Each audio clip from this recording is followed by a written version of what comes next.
हाँ, good evening sir. Good evening. बोलिए कौन। मेरा नाम रूपचंद झा कन्हई है। मैं दरभंगा से बिलोंग करता हूँ बोलिए। और मेरा अपना एक यूट्यूब चैनल भी है और मैं पूर्व का स्वच्छाग्रही कर्मी भी रह चुका हूँ, आपके ग्रुप से भी जुड़ा हुआ हूँ। एक्चुअली में है क्या, तो कुछ जानकारी आपसे चाहिए था। बात ऐसा है ना, जी ये जो अभी स्वच्छ भारत मिशन वाला में जो कार्यक्रम चला है, भी हाई कोर्ट में रिट किया हुआ है। जी एक नंबर मिल गया है, सिर्फ सुनवाई की तारीख अभी निर्धारित नहीं हुई है। जी तो उसमें भी मान के चला जाए, हाई कोर्ट में जो व्यक्ति उस पैनल में शामिल हो जाता है, मतलब सूची जिसका जमा होगा और जी। वहाँ से जो आदेश या निर्देश आएगा उसी को उसका लाभ भी मिलेगा। एडवोकेट से बातचीत तो हुई होगी सर, सारा दस्तावेज देखने के बाद कुछ तो बताए होंगे कि हाँ आप। हाँ हाँ हाँ हाँ, नहीं नहीं नहीं, देखिए हम जो है ना कोर्ट जो गए हैं, जी उसमें मुख्यमंत्री का निजी सचिव जो है ना, जी उसके राय से गए हैं। और जब वो राय दिया कि मुख्यमंत्री जी ऐसे कुछ नहीं करेंगे जब तक कि कोर्ट की तरफ, हाई कोर्ट की तरफ से कोई निर्देश नहीं मिलता है ना, तो ये कोई बहाली करते भी नहीं। जी समझे। जी तो आप लोग कितना धरना प्रदर्शन कीजिएगा, लाठी डंडा खाइएगा भी ना, तो भी मुख्यमंत्री करना चाहे तो तुरंत कर देंगे, नहीं तो ये करते नहीं। जी जी उससे बेहतर है कि आप हाई कोर्ट जाइए। तो हाई कोर्ट फिर हम लोग बातचीत किए, तो रिटायर्ड जज थे डीके मंडल, जो मंडल कमीशन के अध्यक्ष रह चुके हैं, जी डीपी मंडल, जी उनका लड़का डीके मंडल था जो कि रिटायर कर गया था, रिटायर न्यायाधीश था पटना हाई कोर्ट का। जी तो उनसे हम लोग जाकर के बातचीत किए हैं, बातचीत किए, तब उनके रेफरेंस पर हम वकील के पास गए। जी वहाँ पे डॉक्यूमेंट वगैरह सब चीज दिखाए, दिखाने के बाद बोला कि आप लोग केस जीत जाइएगा, इसमें कोई अतिशयोक्ति वाली बात नहीं। जी। समझे। हाँ, थोड़ा समय लगेगा लेकिन आप केस जीतिएगा। तो और ये सरकार जो है अभियान का नाम दे दे करके वो एक कार्य योजना पर काम कर रही है और सोच रहा है कि मुफ्त में काम करा दे। तो सर, जैसे आप लोग केस केस किए तो फिर पार्टी किसको बनाए? बेहतर होता सर, अभी तो चूंकि एडमिशन नहीं हुआ है, आप पार्टी भारत सरकार को भी बना दें। सुनिए सुनिए सुनिए, हमने भारत सरकार से जो वो बात रखेंगे ना, जी उस बात के काट में उनके जवाब में हम खुद पहले से तैयारी करके रखे हुए हैं। जी जी जी क्योंकि मंत्रालय ने हमें लिखित में यह जानकारी दिया है जी कि कार्यक्रम, मतलब मंत्रालय जो है सिर्फ धन और तकनीक मुहैया कराती है राज्य सरकारों को। जी। बाकी का जो कार्य है वो राज्य सरकार जैसे कराए उनके ऊपर निर्भर करता है। ओ वहां से हमने लिखित में लेकर के तब जाकर के कोर्ट गए हैं भाई। अच्छा अच्छा अच्छा। तो यहाँ पर तो मान लीजिए जैसे वो तकनीक दे रहा है, धन दे रहा है, जी तो आप यहाँ मानव बल लगा रहे हो, तो मानव बल फ्री में थोड़े ना काम करेगा। आप उसका एक मानदेय निर्धारित करो और उसमें अगर 60-40 की पार्टिसिपेशन है तो आप बोलो ना कि हम 40% राशि इतना दे रहे हैं, 60% आप दीजिए, तो मिला के और देंगे। ओ, तो अच्छा अच्छा अच्छा, ये जो पंचायत में कार्यक्रम होगा, तो इसके कर्मी का नाम होगा मानव बल। मतलब मानव बल क्या मतलब है, हम बताए कि जैसे किसी मजदूर को काम करवा रहे हैं, जी जी किसी मजदूर को यदि आपने कुछ कोई काम दिया है करने के लिए, जी तो आप मान लीजिए 40 रुपया दे रहे हैं, वो अगला मांग रहा है 100 रुपया, हम तैयार हुआ है जी कि वो बोल रहा है कि हम 100 रुपया लेंगे और आप कह रहे हैं तो आप उसमें भागीदार हैं 40 रुपया का। जी तो आप अपना 40 रुपया दे करके तो पीछा छोड़ा सकते हैं ना। जी जी जी दूसरी बात रह गई कि 60 रुपया भी हम आप ही से डिमांड करेंगे, क्योंकि आपने हमको टास्क दिया है, हम आपका टास्क पूरा कर रहे हैं। जी तो वो 60 रुपया अगला व्यक्ति से आपको न लेना है। जी जी जी। तो आप अपना प्लान बताइए केंद्र सरकार को कि हमसे 100 रुपया मांग रहा है, फिलहाल हम 40 रुपया दिए हैं, और नहीं तो कोई काम नहीं करेगा।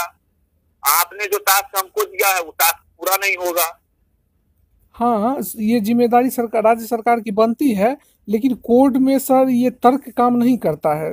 कोर्ट में एफिडेविट। तो हाँ सुनिए, वो तर्क तर्क के अगेंस्ट में हम तो बताए आपको कि हमने सेंट्रल से लिखवा करके अपने पास रखा है ना। हाँ हाँ, आपका ये प्रमाण काम करेगा। कि राज्य सरकार को ही सारा कुछ करना है, केवल हम फंडिंग करते हैं, कि भारत सरकार यही ना लिख के दी है कि हम केवल। बिल्कुल, उसका सीधा कहना है कि हम तकनीक देते हैं। जैसे शौचालय निर्माण का तो मॉडल दिया कौन? केंद्र सरकार ने। बिहार सरकार थोड़े ना अपना मॉडल इसमें लगाया है। ना ना ना, तकनीक दिया और पैसा दिया। तो आप उस तकनीक को कर्मी बहाल करके, या चाहे पहले से जो बहाल कर्मी है उससे करवा लो, तो आपके ऊपर निर्भर करता है। जी जी जी। लेकिन जब आपने हायर कर लिया है, और हायर करने का निर्देश भी सेंट्रल का है जी, तो आप उसके दिशा निर्देश को फॉलो किए हो, लागू किए हो, तो आपसे ना हम मांगेंगे कि भैया हमारा भी पेट है, घर परिवार बाल बच्चा है, जी आप जी, हमको पैसा दो। हम नहीं जानते हैं केंद्र सरकार को, आप मांगो केंद्र से। बात सही है सर।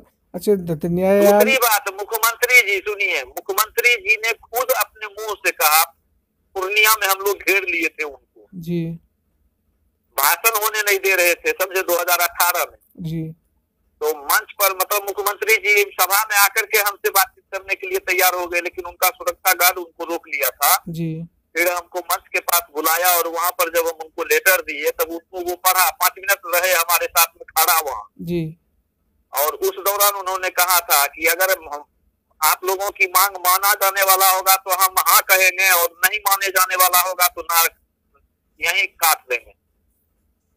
तो वो लेटर देख करके उन्होंने कहा कि आपकी मांग जायज है, और हम भारत सरकार से बात करेंगे, वहां से जो भी निर्देश प्राप्त होगा जी। हम उसके आलोक में आप लोगों को सुविधा उपलब्ध करवाएंगे। हाँ, तो सर मुख्यमंत्री ने यही ना कहा कि भारत सरकार से डिमांड करेंगे, यही ना कहा। राज्य सरकार ये तो नहीं कही कि हाँ आपकी डिमांड। हे भगवान, सुनिए सुनिए, हम तो वही बतवा कह रहे हैं ना कि भैया हम आपसे पैसा मांग रहे हैं, आपके पास अगर नहीं है तो आप जिसका काम कर रहे हैं उससे मांग के आप हमको दो ना। आप एज ए ऑथराइज पर्सन हैं, आप डिमांड करोगे तो आपकी डिमांड वो सुनेगा। जी जी, आपकी डिमांड पर वो काम करेगा, या हम वहां जाएंगे तो फिर हम तो लटके हुए ही रहेंगे ना जी। ये चीज है, वहां से हम विभाग से लिखवा के ले लिए हैं, समझे, कि हम केवल राशि और तकनीक देते हैं राज्य सरकारों का, बाकी का कार्य अपना राज्य सरकार की जिम्मेवारी है। जी जी जी, समझे। तो ये चीज है। दूसरी बात है कि मुख्यमंत्री जी ने बहुत सारा लेटर विभाग ने भी जारी किया है, वो तमाम तरह का प्रूफ है, जो कि हमने हाईकोर्ट में वो दिखाए उनको। जो मुख्य न्यायाधीश रिटायर्ड हैं, उन्होंने कहा कि नहीं, आप लोग जीतिएगा केस, आप रिट करो। ये सरकार बहुत चतुर चालाक है, चाह रहा है कि मुफ्त में ही काम होता चला जाए, करवाते हम चले जाएं, ठीक ना। इसलिए जो है ये 5-5 साल का कटअप कर रहा है। तो सर मतलब कोर्ट की लड़ाई जो है, वो कोर्ट की लड़ाई किस वजह से है? अभी तो सरकार कहेगी कि हमने ODF प्लस जो है वो कार्यक्रम लाए हैं फेज 2 वाला, इसमें तो लोगों को रख ही रहे हैं। सरकार तो ये भी कह सकती है। बिल्कुल बिल्कुल कह सकती है। हम लोगों का जो है 2019 में भी इसने एक गाइडलाइन जारी किया था, जिसमें एक स्वच्छाग्रही को ही रखने की व्यवस्था दिया था, ठीक है जी। तो उसके अगेंस्ट में विभागों को हमने, मुख्यमंत्री को, राज्यपाल को, सबको लिखा जी। तो आज उसका परिणाम ये हुआ है कि एक स्वच्छता पर्यवेक्षक और 2 स्वच्छाग्रही का फिर हुआ था बातचीत, समझे जी। जब रीट कर दिए हाईकोर्ट में रीट करने के बाद जो है अभी केस मान के चला जाए ओपन नहीं हुआ, लेकिन सरकार को जानकारी तो इस बात का रहेगा ना। हाँ बिल्कुल रहेगा, बिल्कुल फलाना संघ से ये केस किया है, आपके विरुद्ध किया है, तो पार्टी हम बनाए हैं, उसमें प्रधान सचिव को, मुख्य सचिव को, लोक स्वास्थ्य अभियंत्रण विभाग के मुख्य सचिव को, समझे, और राज्य सरकार को, जो मिशन निदेशक हैं जी, लोहिया स्वच्छ बिहार को, समझे जी। तो इन लोगों को जानकारी तो पहले से मिल गई है, तब जाकर के ये क्या किया है कि उस केस के अगेंस्ट में, मतलब जो गलत उसको लगा कि हम कर रहे हैं जी, उसमें सुधार किया है कि अब प्रत्येक वार्ड में जो है 2 स्वच्छाग्रही की बात किया है, समझे। और एक स्वच्छता पर्यवेक्षक की। लेकिन अभी भी बहुत सारी बात है जो कि हमारा पूरा नहीं हुआ है। कौन चीज? एक सम्मानजनक मानदेय, समझे? तो सर सम्मानजनक मानदेय है। पूर्व में जितने भी कार्य हम लोगों ने किया है उसका अभी भुगतान भी लंबित है, समुचित रूप से भुगतान भी नहीं, समझे? जी जी जी। और ये जो 20,000 की जो आप पेपर में देखे हैं ना बात जी, ये 20,000 को जो कटअप करके 5,000 किया है तो 15,000 राशि कहाँ जा रहा है? जी जी जी।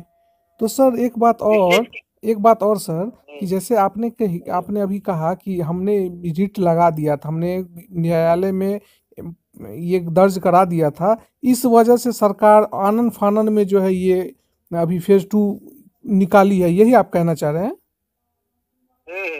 तो एक्चुअली में अगर ऐसा ही है तो ये भी ना हो सकता, इसका दूसरा पहलू भी देखा जाए सर, कि कोर्ट में मामला अब चला गया है, इस वजह से जब तक अब जजमेंट नहीं आ जाता है तब तक इस कार्यक्रम को रोक के रखा जाए, क्योंकि स्टे लग गया है अभी। तो आप अपना मांग रहे हैं, अपना डिमांड कर रहे हैं, तो अगर जज साहब को लगेगा कि आपकी डिमांड जायज़ है तब सरकार को पूरा करना पड़ेगा, मतलब जजमेंट आने के बाद आपके फेवर में काम होगा। तो सरकार सरकार को एक बहाना भी मिल गया ना कि कोर्ट में मामला चला गया है, जब तक इसका क्लियरेंस नहीं होगा तब तक कार्यक्रम को आगे नहीं बढ़ाएंगे। ये भी दूसरा श्रीमान जी सुनिए जी। सर देखिए, कोर्ट में जैसे चले गए तो हम लोगों की बातों पे या कोर्ट की डर से इन्होंने आनन फानन में सब कुछ किया है जी। ठीक है, सब कुछ अगर आनन फानन में किया है तो ये भी हम लोगों के लिए फायदेमंद है जी। दूसरी बात ये है कि यदि कोर्ट की आड़ में राज्य सरकार इस कार्यक्रम को रोके रखती है तो केंद्र सरकार माफ करेगी नहीं, तो केंद्र सरकार का कार्यक्रम तो बंद हो चुका है 2019 को। कार्यक्रम बंद कहाँ हुआ है भाई? कार्यक्रम अगर बंद होता जी तो सेंट्रल इसको थोड़े ना निर्देशित करते रहता कि आप इस कार्यक्रम को आगे बढ़ाओ, आप इस कार्यक्रम को आगे बढ़ाते रहो। नहीं, इसलिए सर कहें कि 2 अक्टूबर 2019 को स्वयं प्रधानमंत्री नरेंद्र मोदी आके कहे हैं कि पूरा भारत ओडीएफ ना सुनिए वो फेज 1 था जिसको कि कंप्लीट किया गया, ये अब तो फेज 2 चल रहा है ना। हाँ, तो फेज 2 जो चल रहा है, तो अगर ये भी बात है, तब भी जिस समय कार्यक्रम की रूपरेखा तैयार की गई थी उसी समय फेज 1 फेज 2 फेज 3 ये हो चुका था कि ये इसके बाद वो फेज 2 चलेगा, फिर फेज 3 चलेगा, ऐसा होगा। मान लीजिए शुरू में ही ना इसकी रूपरेखा तैयार हो जाती है। तो अगर हो जाती, जैसे आपने कहा कि हमने कोर्ट में मामला ले गए, इस वजह से फेज 2 आया, गाइडलाइन के अनुसार तो फेज 2 आना ही था। ना फेज 2 की बात मैं इस वजह से नहीं बता रहा हूँ जी, बल्कि फेज 2 में जो ये संख्या बढ़ाया गया है स्वच्छाग्रहियों की जी, स्वच्छाग्रही पहले 4 ही न काम कर रहा था प्रत्येक पंचायत में जी जी, तो हम उसके बाद फेज 2 में उसको 1 कर दिया गया था, एक ही स्वच्छाग्रही रहेगा जी, समझे? तब हम लोग इसका विरोध किए कि जब आप 12,000 रुपया दे करके काम करवाए हैं जी, तो 5 साल से ज्यादा समय लगा ओडीएफ होने में जी, और जहां आप लाभार्थी को जन समुदाय को कुछ दीजिएगा ही नहीं जी, तो वहाँ एक व्यक्ति कैसे काम कर पाएगा और आपके इस कार्यक्रम को सफल कैसे बनाएगा? जी जी जी, ये सारा चीज लिख करके दिए तो उस पर एक्शन नहीं लिया गया, तो अब हमारे स्वच्छाग्रहियों को जबरदस्ती हटाना शुरू कर दिया जी, समझे? जहां तहां हटा दिया बहुत सारे लोगों को जी। तो लगातार कार्य जारी रखने के लिए, क्योंकि हम तो जान रहे फेज 2 भी जारी ही होगा जी जी, तो स्वच्छाग्रहियों को ही लगातार आगे भी कार्य पे लगाया जाए, इस तरह की डिमांड है उसमें, समझे? जी जी जी। साथ ही साथ है कि जो भी कार्य हम लोगों ने फेज 1 में किया वहां का भुगतान जो लंबित है उसको क्लियर किया जाए।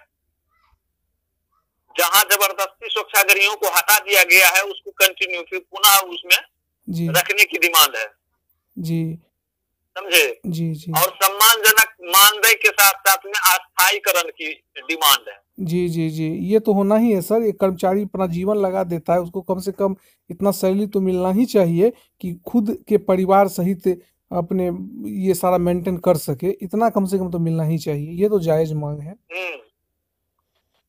तो ये सारी बात है और इसी के आलोक में जब मांग हम लोगों की पूरा नहीं हुआ, मंत्री जी ने स्वयं आकर के मतलब हम लोगों का धरना कार्यक्रम हो रहा था उसमें वो नहीं आए, लेकिन विभागीय लोगों के द्वारा जानकारी दिया गया है कि जब हम उनकी मांग को पूरा कर ही नहीं पाएंगे तो फिर उनके धरना में जाके हम क्या करेंगे, उनसे बात ही क्या करेंगे हम। जब तक कि मुख्यमंत्री जी आश्वासन नहीं देंगे तब तक हम नहीं जाएंगे, क्योंकि करना तो मुख्यमंत्री जी को है। तो मुख्यमंत्री जी जब आदेश ही नहीं देंगे तो हम जाके क्या करेंगे। जी जी जी। तो मोटा मोटी सर तरह की बातें हुई थी। तो ये इसका मतलब तो यही है कि मंत्री जी चाहते हैं कि काम हो, लेकिन मुख्यमंत्री जी चाहते हैं कि काम ना हो। हाँ, मुख्यमंत्री जी मुफ्त में कराना चाह रहे हैं, जबकि मंत्री जी का सोच ये है कि जो दिन रात एक कर के काम कर रहा है, मेहनत कर रहा है, उसे कुछ न कुछ लाभ मिले, क्योंकि उसका भी घर परिवार है। तो सर अगर ऐसा ही है तो सीएम साहब से डायरेक्ट मिलने का प्रयास करना चाहिए था। मुख्यमंत्री जी आखिर ऐसा क्यों चाह रहे हैं कि ना हो, उनको कन्विंस किया जाता। कई बार हमने आवेदन लगाया है भाई मिलने के लिए। अच्छा, सीएम मतलब आप ये कोई कहना, समय नहीं मिला। ओ समय नहीं मिला। यही ये समस्या सभी संगठनों के लिए है, और सारे संगठन के प्रदेश अध्यक्ष यही यही बात कहते हैं कि सीएमओ कार्यालय में जब हम आवेदन देते हैं तो उस पर कोई रिस्पांस नहीं आता है, सीएम मिलना ही नहीं चाहते हैं। बिल्कुल नहीं मिलना चाहते हैं। इसीलिए ना उनका निजी सचिव जो है हमें ये सलाह दिया, जब हम जनता दल यूनाइटेड का कार्यालय का घेराव कर लिए थे, पार्टी कार्यालय का जी, उस समय उनका ये सुझाव था चुनाव के समय में। तो सर एक बात, तो कोर्ट की लड़ाई तो लड़ी ही जाएगी, वो तो अपनी जगह है। अभी वर्तमान में सर चूंकि अपने संगठन के आप लीडर भी हैं, तो वर्तमान में आप क्या सोचते हैं ये स्वच्छाग्रही के लिए? वर्तमान में तो हम सभी साथियों को राय दिए हैं, फेज 2 का जो कार्यक्रम अभी लॉन्च किया है उसमें पर्यवेक्षक के लिए जो जगह है और उसमें कम से कम 1 साल का जो कार्य अनुभव वालों की प्राथमिकता है, तो वैसे साथी पर्यवेक्षक भी बन जाएं। और यदि एक पंचायत में 3 से 4 स्वच्छाग्रही हैं तो उनका चयन तो मान लीजिए पर्यवेक्षक के लिए सभी करेंगे, लेकिन उसमें जो पंचायत क्रियान्वयन समिति है वो क्या निर्धारित करती है, किस बेस पे उस सिलेक्शन करता है, चाहे वो मार्क्स बेस हो जाए, मतलब एजुकेशन तो रहेगा ही जी, या हो सकता है सबका बराबर बराबर हो तो टॉस करके करे, तो स्वच्छाग्रही में से ही पर्यवेक्षक बनना है। लेकिन शेष साथी जो हमारे बच जाते हैं वो कम से कम स्वच्छाग्रही जो वार्ड स्तर पर है उसका भी पद को प्राप्त करे, उसमें भी भागीदारी अपना सुनिश्चित करवा ले, क्योंकि आगे का भविष्य कुछ भी हो सकता है। कुछ ऐसा मैसेज सर जो अपने संगठन के लोगों तक आप पहुंचाना चाहते हो, कुछ ऐसा?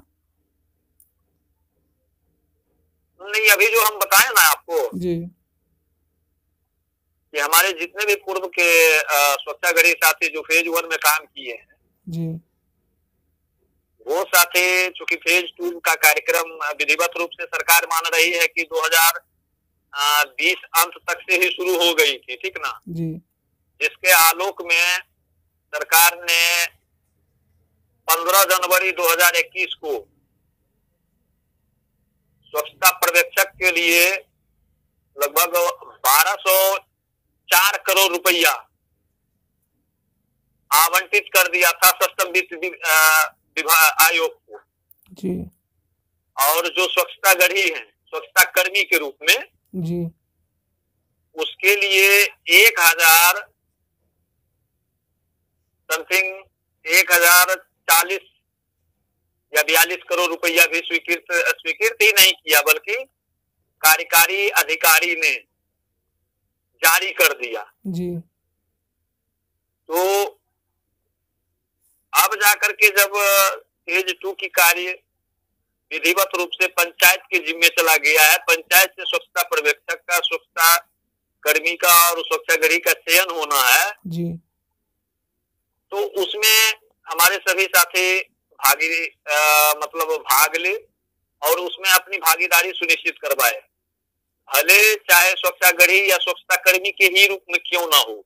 जी, क्योंकि भर्ती की जो प्रक्रिया है उसका बेस है जिस तरह से सरकार ने शिक्षा मित्र की बहाली की है, जी क्योंकि शिक्षा मित्र का भी 11 महीना की कॉन्ट्रैक्ट पर 1500 रुपये महीना के आधार पर हुआ था, जी लेकिन आज शिक्षा मित्र अपने संघ संगठन के बल पे और जिम्मेवारी पूर्वक संघ संगठन को सहयोग करते हुए मजबूती प्रदान किया है और संघ संगठन ने लड़ाई लड़ी है। तो आज उन लोगों का देखिए 20 से 25 हजार रुपया कम से कम का वेतनमान उठा रहा है। उससे भी ज्यादा सर आपने कम बोला है। मिनिमम जो है वो जी जी बताए हैं जी जी कि वो लोग लाभ ले रहे हैं और साथ ही साथ उन लोगों का तो सेवा पुस्तिका भी बन गया है ना। जी जी आप मान लीजिए वेतनमान कम नहीं मिल रहा है, सेवा पुस्तिका बन जाने से क्या हुआ कि वो बैंक से अपना घर परिवार या एडुकेशन के बच्चों को पढ़ाने लिखाने के लिए लोन भी ले पा रहा है। बात तो सही है सर। तो आगे चल करके बहुत सारा लाभ मिल सकता है। इसलिए हमारे पुराने जितने भी साथी हैं, हम यही कहना चाह रहे हैं कि आप पर्यवेक्षक के रूप में हमारे ही बीच के कोई साथी चुने जाएंगे, लेकिन जो शेष साथी बचेंगे तो कम से कम वो स्वच्छता कर्मी या स्वच्छाग्रही के रूप में भी योगदान दे दें। यही उनके भविष्य के लिए फायदेमंद होगा। जाते जाते सर एक बात और जानना चाहेंगे, ये जो न्यायालय से संबंधित मामला है उसमें कितने याचिकाकर्ता अभी तक शामिल हो चुके हैं? नहीं, अभी तक जो हमारे माननीय वकील साहब ने कहा था कि जो रजिस्टर्ड आपका सरकार की वेबसाइट पर स्वच्छाग्रही है जी उसका कम से कम 10% लेकर के चलिए, और वो 10% जो संख्या है वो हम लोगों का पूरा हो चुका है। MIS पर सरकार के विभागीय वेबसाइट पर 3203 स्वच्छाग्रही रजिस्टर्ड है जी और उसके अगेंस्ट में लगभग हम लोगों का 3500 स्वच्छाग्रही हाईकोर्ट के सुनवाई में भाग लेने के लिए कंप्लीट हो चुका है, जो 10% की संख्या थी उससे ज्यादा है।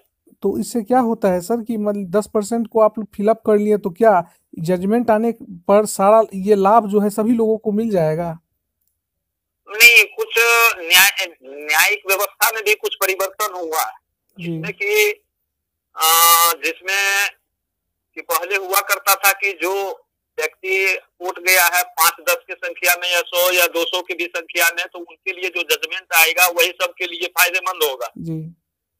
तो उस नीति पर ही लोग चला करते थे, तो उसमें कुछ न कुछ तब्दीली हुआ है। तो व्यवस्था ये है कि जितने लोग उस सुनवाई में भाग लेंगे जी, जो वहां से निर्देश मिलेगा हाई कोर्ट का, तो सूचीबद्ध लोगों को ही ये लाभ मिल पाएगा, और जो बाहर शेष बच जाते हैं जी, वो छूटे हुए साथी का अपनी अपनी सोच होता है कि हम क्यों जाएं कोर्ट जी, इसी पर हमको विश्वास है, वही हमारा भगवान है, वही न्याय करेंगे या वीडियो साहब या पदाधिकारी अधिकारी करेंगे जी। दूसरी बात होती है लोगों की मानसिकता, अरे यार छोड़ो ना, क्या करोगे, जिसको जाना है कोर्ट देखते हैं क्या कर लेगा नहीं कर लेगा जी। तो तरह तरह के सोच की बदौलत वो वंचित रह जाते हैं। तो वैसे साथी इस लाभ के दायरे में नहीं आएंगे, लेकिन वो बाद में न्यायालय जा सकते हैं अपने लाभ के लिए, क्योंकि जो ये हाईकोर्ट का निर्देश मिलेगा जी, तो उसकी कॉपी को भी वो उसमें सबमिट कर सकते हैं, लेकिन समय उनको भी उतना ही लगेगा जितना कि संघ को लग रहा है जी जी। तो बेहतर ये होगा कि अभी भी देर नहीं हुआ है, क्योंकि फाइनल सूची हम लोग जिला वाइज नहीं किए हैं, ठीक ना, जिला पे जो भी सूची प्राप्त हुआ है उसको एकीकृत नहीं किए हैं जी। और जैसे हम लोगों की सुनवाई की तिथि निर्धारित होती है, फिर हम वो सूची बना करके हम अपने वकील साहब के माध्यम से सबमिट करा देंगे।